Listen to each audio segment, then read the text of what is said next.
Dire team pick. Ladies and gentlemen, welcome back for the 6th time today to Truesight TV, where we're having the JDL League Season number 6. Team eHug up against Bang Bang. Team eHug leads by 1 in the series. I'm SP Revolution 5, joined by DragonDrop Dota.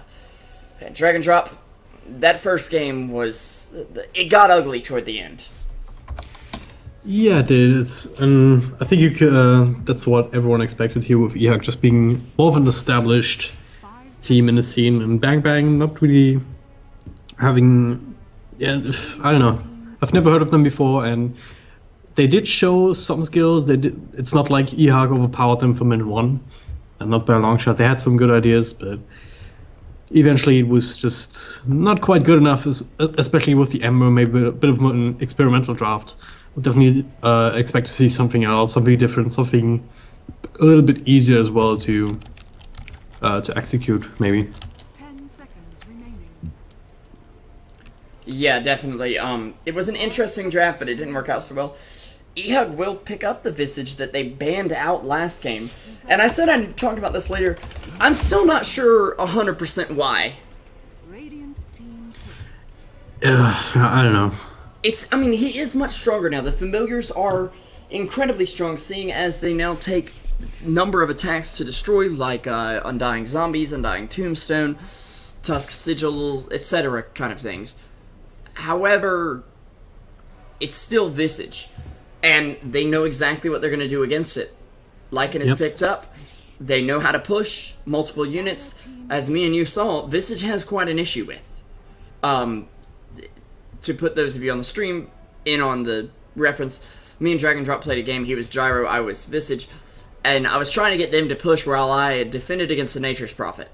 Things went badly. Yeah. Things just went badly. Well, it was a really BS game though with that. Oh yeah, the we got Nature's freaking Prophet was outratted for like ridiculous. 30 minutes. Yeah. Yeah. Just the way of it sometimes. 5 seconds remaining. But yeah, speaking of push, Lycan brings that in spades. The Vengeful Spirit as well. Always has been a strong support, and it hasn't really changed in 6.84. So pretty solid so far. And yeah, as I said, a little bit of an easy to execute draft. And one of these strategies that is coming back is quick and early push. Yeah. Earlier today, I casted with Sander on the Swiss Mountain Trail Challenge, the 5,000 euro tournament. My Insanity played 2 games, and they kind of had a similar strat with Lashrak, Dragon Knight, and 1 game Pugna as well. So just really strong push, and as well also a really strong team fight with an Earthshaker sprinkled in for a little bit of lockdown and things like that, and that works really well. You're just able to push down the towers and take the fights when you're contested. So Yeah. But Undying picked up by eHug now, and this is gonna get ugly. You want to talk about someone who doesn't have a problem with lots of units around him? Undying. And if you've already got a Visage on the team, that means you've got a free 2 extra units around you. If you've got a Lycan on the other team, that's another free 2 extra units, theoretically. So, Soul Rip's gonna hurt. Dire team In fact, I'd recommend putting maybe 2 points in it early on. yeah. That Orb actually got a huge buff since it's now considered a single damage instance, which means it does only get reduced once as well. So it's actually Oh! yes.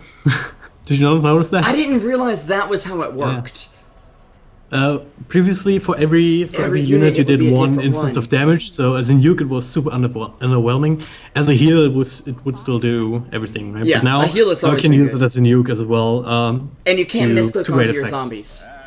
Yeah, you can't do that anymore either. That's also good. Not Correct. that there's any point to at this point, because they only take 1 shot to kill. And, well, Windrunner is a hero who can attack very quickly. However, she can only do that for 1 target, and Undying has quite a few different targets if he's thrown down a Tombstone. Yep.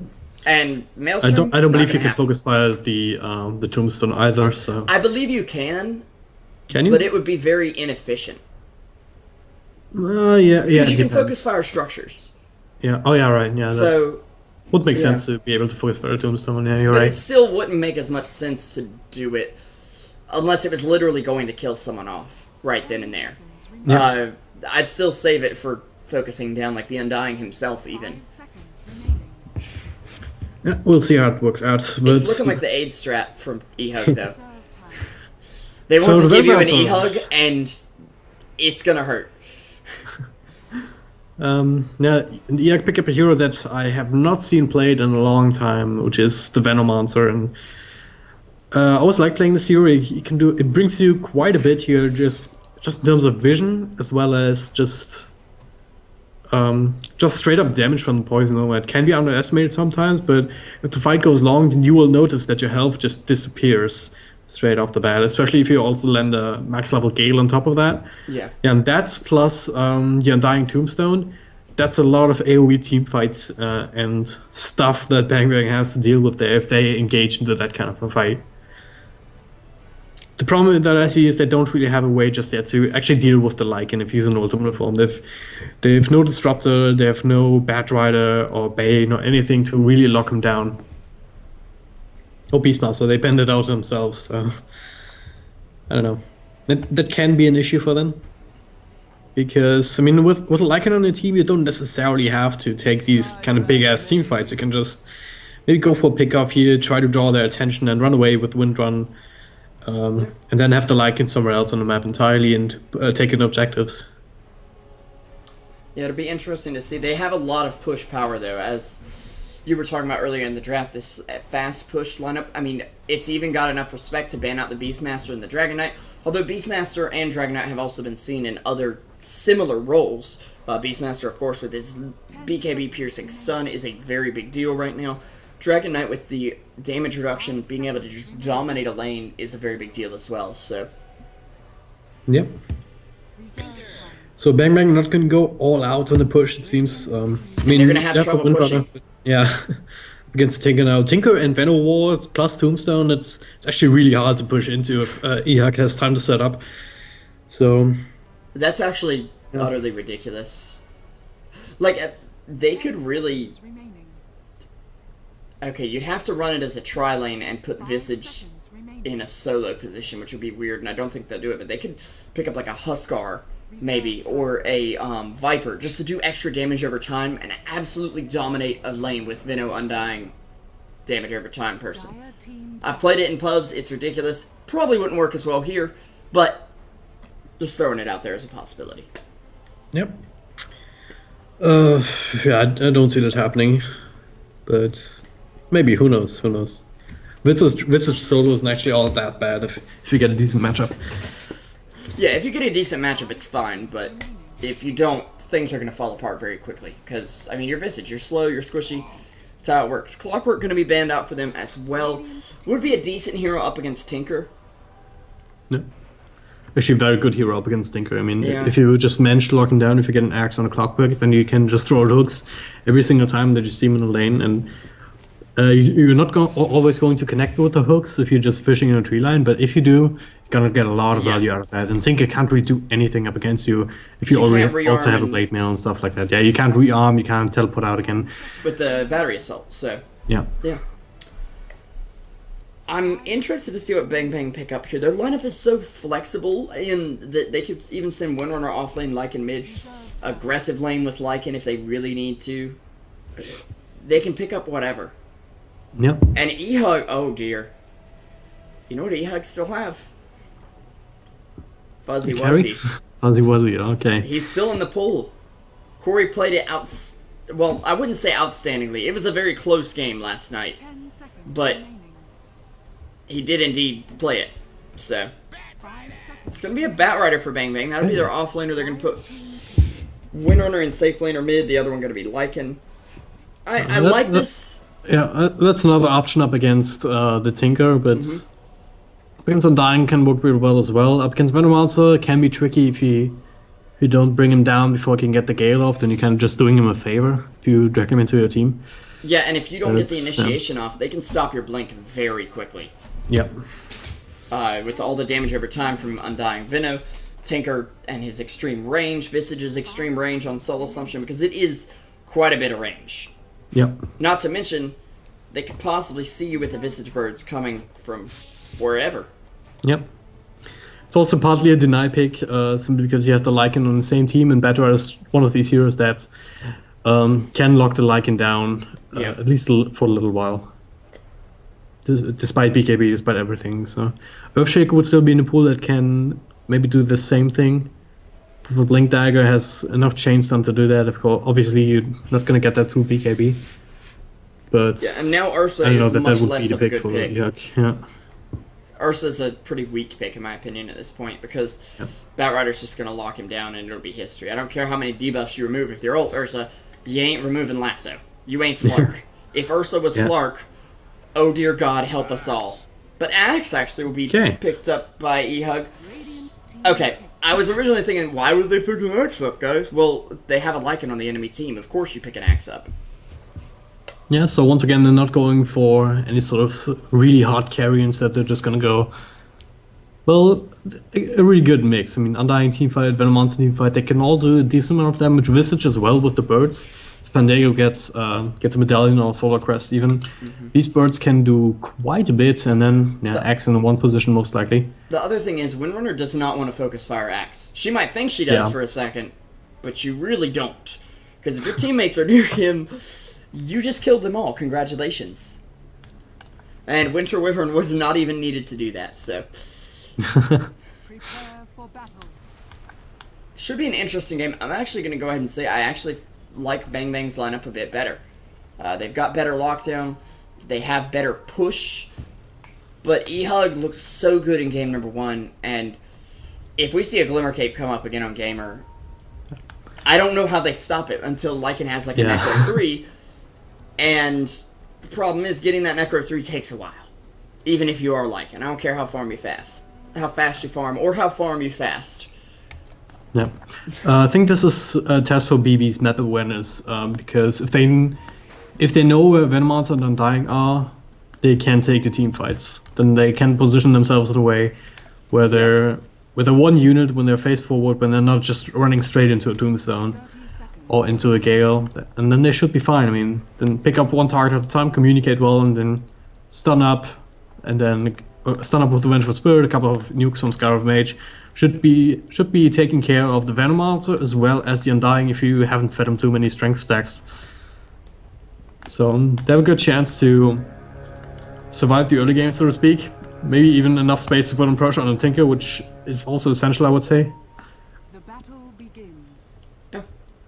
Should be interesting. Let's go ahead and introduce the teams, though. On the side of eHug, we have Infinity on the Venomancer in the second game of this two-game series. MJW will be on your Undying. In the mid lane, we're going to have Gamer123 on the Tinker. Pandego will be playing your Visage. And I'm missing one. Axe will be played by Cero, otherwise known as Corey. On the other side of the river, we've got Auto Attacks on the Batrider. In the mid lane, we've got Meth taking over the Windrunner this time around. Pickles just passing by on the Scour of Mage, which leaves the safe lane farm to Too Much Bang Bang on the Lycanthrope and Chemistry supporting him on the Vengeful Spirit. And hopefully they've got a little more Bang Bang in the tank here, because game number 1 they did not have enough. Yep. But Infinity and MJW actually, again, so what I'm talking about, they love running this aggressive dual lane with two of what could be conventional offlaners. Veno is pushing it, for sure, but it works. It's actually super ridiculous here up against a strength hero like Lycan as an Undying. I mean, now with Pickles here, it should be a little bit better. They should be able to start harassing out at least Infinity, and then JW can feel as safe even with as much strength as he is stolen, but it's kind of a reverse tread toggling strat. Okay, so like you're taking a lot of damage over time. You want to switch your treads to strength. Undying basically takes your treads and switches them to like Enter Agi or something for you, and then gets an extra pair of treads for himself that's strength. Yeah. And then he can do it again. Treads right there. Yep. Yeah.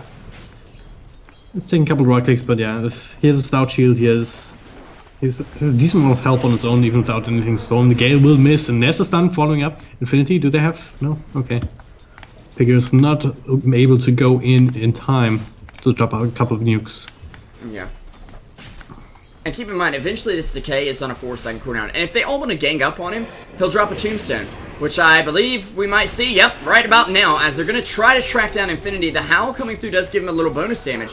And instead, MJW will trade with Pickles. He's got 3 stacks of Decay Steel. And 1 more will bring him a double kill on the Vengeful Spirit. That's how powerful this hero is, ladies and gentlemen. It is ridiculous. Yeah. He is too strong, and he takes however strong you are, and makes himself stronger with it. He was sitting at 1,000 health points there for a second, so at level 3, that's quite a big deal. It's only Spirit Breaker who can maybe get close. Now they might get a counter kill. He's got a bottle too coming. This is... They should be alright. No, Infinity, maybe fine. not. Infinity The may Styx saved die. him earlier, but not this time. Well, Oh, maybe. wait. Yeah, there's not enough Tombstone Pickles though, wow. One more One more right right click click will will do it, do but it. he's so freaking slow. Oh, no. A double kill comes over for chemistry. So... But A little bit too deep this time, but... still, though, this is a free trip back to base for Undying. He's going to come back with full mana and start decaying right off the bat once again. And he's got at least 3 of those in him before he has to regen. Not to mention, he has a bottle. Yep. Meanwhile, in the other offlane, we've got Auto Attacks having quite a rough time. He's sitting at level 4, which is alright. He can start rotating into the jungle, even though it's been nerfed a bit. However, the but magic problem 6 is- for these heroes are very high up. 10 on the axe, 7 stacks on the visage. They can just poof, get most of their health back at this point. The one thing problematic for Batriders as well, that these awards haven't been able to stack the jungle because they're having trouble helping out Lycanthropy, who just dies straight up to the zombies and the right clicks. I would be These begging supports, him to let they me go can't get stack. anything, yeah. Like, you're food for Undying if you're a support. You just are. Yeah. There was a They point can't really yesterday engage where I us, played especially not him. without any mana. I played him yesterday, and like, I was in a team fight about to die. All I did was soul rip to me, and then decay the enemy heroes, hit him once, and all of a sudden the fight had turned around. I was half health, they were dead. Yep. And that's the way that this hero is just exploding out of basically nowhere. His pub win rate is spiked at least 7%. And I don't see a counter at the moment. Oh, top lane. Auto attacks will go down to the Visage, yeah. Soul Assumption too strong. It really is, though. I mean, you're looking at what? Oh, bottom lane again. Oh, dear. Put the Tombstone up in range of the tower, but it doesn't really matter too much. They're all so freaking slow. Chemistry is struggling to deal with the zombie stars at a stun. Too much bang bang here. The way for him to run, it's another 2 kills. And now the tower will take quite a bit of damage here. And new creep wave coming in. Catapults is there as well, plus the Venom wards. This tower will go down.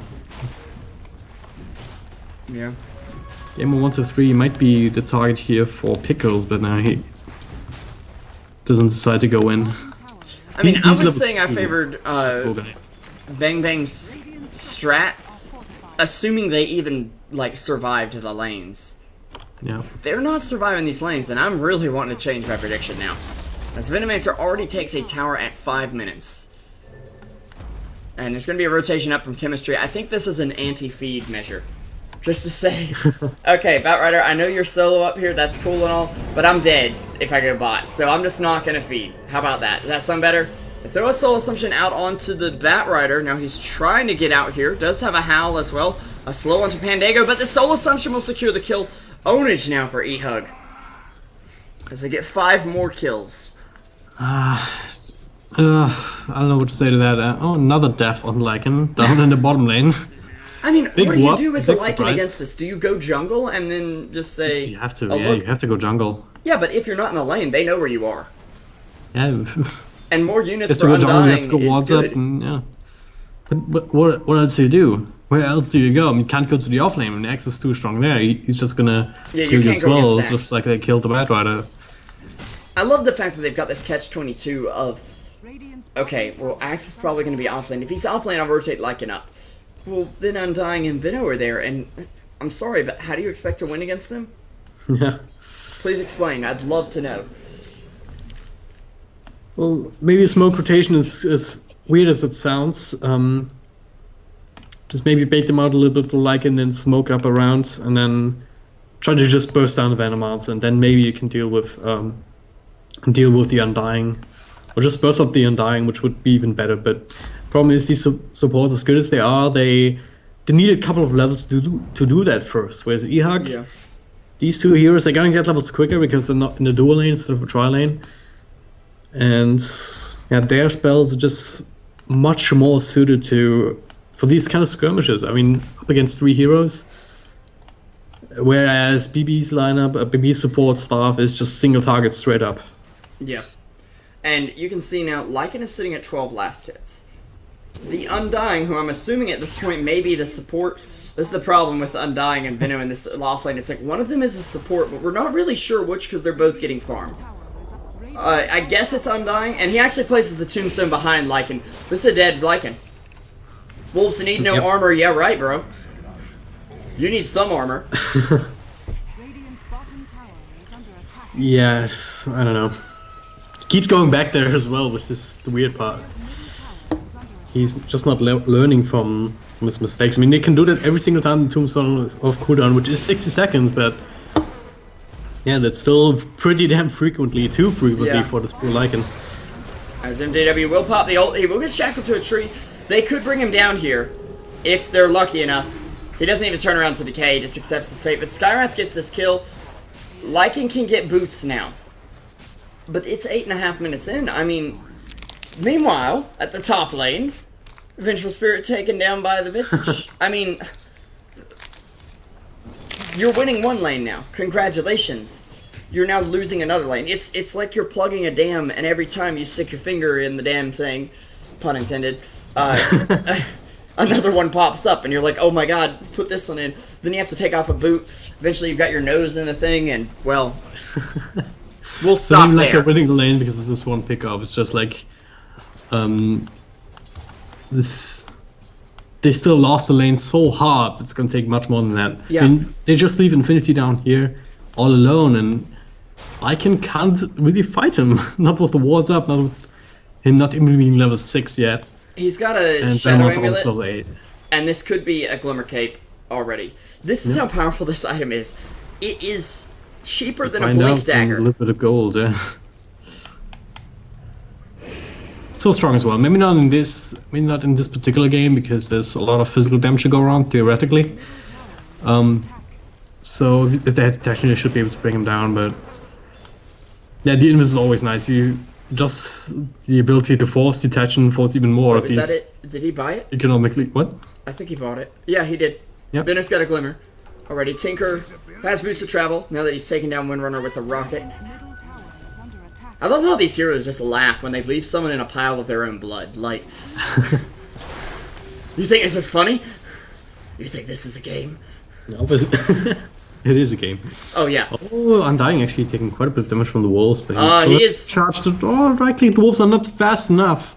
No ultimate hit on Lycan, so actually they are fast enough. The slow from Veno. He's dead. Yeah, he's dead. Okay. But again, Undying has done his job. He's won the lanes hard enough that he's going to be able to do a lot. He's working on those Guardian Greaves, I believe. And Chemistry in a lot of trouble. Not going to get dunked. It'll miss slightly as Corey has made his way to the bot lane. Infinity now with the double kill. Corey will get glimmered up underneath the tower just so you can see him, but you can't hurt him. And Gamer, oh, he manages to move the aggro and actually is going to be able to TP out, I believe. I'll take an X when he start joining the fights and pick up the slack here once BB finally has the chance to fight up against Venom plus Undying. He didn't even have a Blink Dagger there. Yeah, but just straight up teleported in and right in the face of the tower, having no fear whatsoever and throwing out the spells. And then Axe in the backline with rotating around with an Invis rune. And then, oh, Mief. Soul Assumption should do it. Not quite. Charges, okay. Yeah, and that is the problem, especially if you're a talkative player like me, and you're using in-game, the speech bubble actually covers up the charges thing. So you actually have to look at your buff bar, which is really annoying. I learned the other day. What? But it did make me shut up. Like, you know the speech bubble that comes up above your hero's head when you speak? Oh yeah. Yep. It covers up the thing. You know this challenges button that you have at the beginning of the game covers up the top left, all these buttons on the top left. So scoreboard and the skill bills and stuff like that. Does. It does. It doesn't for me, but okay. It's right below it. Oh wait, it covers up the scoreboard if you open it, you mean? No, like I can't click the buttons. Oh, that's weird. In the beginning of the game, because this challenge thing with the shields right on top of it. Pandago, meanwhile, looking for a soul assumption, will actually summon some Visage birds as they try to chase him down, but meanwhile, these birds are not doing as hot as I thought they were. Yeah, some time Saurus there, Blink Dagger not off cooldown though, so... Yeah, he could have had one of them right there. And Tinker, it's the other thing. They've got Visage, so they've got Tinker. The bird bomb. Almost a double shackle here. There's a tombstone down in an ult from MJW. He may be silenced, but he's already done his job. Scar throws on a Mystic Flare. A dunk comes out on him. Windrunner getting hit with the Soul Rip and a double dunk. I thought it wasn't polite to double dip, but Axe has proven me wrong. He's going to get dragged into the fountain. What a man. He'll just armor up and say, okay, I actually do care. I was going to say he doesn't care. He definitely does. It was quite ridiculous there. I mean, it was flashy, very flashy. Blinking in there with the dunk right as the rocket hits. But yeah, I mean, he pays for it. But then again, they do get the tower. So at the end of the day, it was worth it. Only losing him as for 3 heroes. They did give Bad a blink, though. Yeah. Which is what's pretty scary to me. Now, It's one thing that can actually get them back into this game, but... A few good pickoffs with Bat Rider, and boom. This game could be even again. It's not likely, but it can happen. Yeah. Gonna have to have a lot of pickups, though, as eHug is about 14,000 gold ahead right now. Yeah. And this Glimmer Cape is doing wonders for Venno. I'm just looking. We haven't seen one come up on the Tinker yet. If I remember right, last game he got Dagon, then Glimmer, then upgraded Dagon. After all the added TS. He picked up the Blink Dagger now, so... Yeah. Teleports in on the Siege Creep. Now we should be able to throw a couple of spells and secure this tower at the very least. Because you can't really fight into the double march or even triple march if he gets it off, no. Yeah, I don't see anyone on this team who can. They will smoke up. All 5 looking for something here. And Tinker will have TP'd home for the moment. But again, they have the heals. They're going to stun up the Axe. They'll drag him back under the tower. Actually shackled as well. But he is Glimmered, so he's taking no magic damage whatsoever. He'll dunk the Bat Rider. Glimmer's Cape 2 balanced, guys. Officially. Yeah. It's Glimmer in action. Nice swappy into the base, but doesn't matter. It doesn't think so. Just puts chemistry up for another dunk. Oh, man. This item is getting nerfed. I'm going to go ahead and call it. Yeah. That 60% magic resistance is actually a little bit too good. I thought Silver Edge was bad. This is somehow worse. Actually, MJW in a bit of trouble here. He'll be fine. Oh, he soul rips. Yeah. And that's the team wipe. Skyrat's up. Not gonna be down for long. And GG's called. A 15-minute game here. That's is a perfect example of the new meta, yeah, I want to say. And it's very action-packed, a lot of kills, and you can have these games. I mean, obviously there's a skill difference here between these. I mean, eHug with a lot of players that are seasoned veterans, and BB still have yet to prove themselves. They're still gonna have plenty of opportunities here in the season. This was only their first match, and eHug definitely one of the stronger teams in the group. Yeah, absolutely. Yep. Nothing left to say. Bang Bangs or Buyback Boulevard, however you want to say them. They showed some potential. I mean, the drafts weren't bad. Just that EX drafts and their plays were just a tiny bit better. And yeah, BB didn't really get to play the draft. That's its main problem, because with Lycan it does take a little bit longer to get online. With the Bat Rider as well, you need to have your blink, and then you can start doing things. But yeah, with the way this game has played out, with the Venom and Undying dual lane, it's just too much to deal with. Yeah, and they'll be facing next level badasses as their next opponent here on 5 days from now. I'm not gonna count. Oh, I can. 7th of May. The 7th of May, actually. Let's use some proper grammar. Anyways, this is gonna be it for us for today. I'm gonna take a break from casting because it's been a long one for me, but it's been a good one. Of course, if you'd like to throw us a follow, check out DragonDrop here at DragonDropDota on Twitch and Twitter. You can find myself at SBRevolution5 on Twitch and Twitter. Truesight TV is Truesight TV on Twitch, Twitter, Facebook, YouTube, and elsewhere. We really appreciate you guys' support, your feedback, and your viewership, and we hope you have a wonderful day. Yep, goodbye.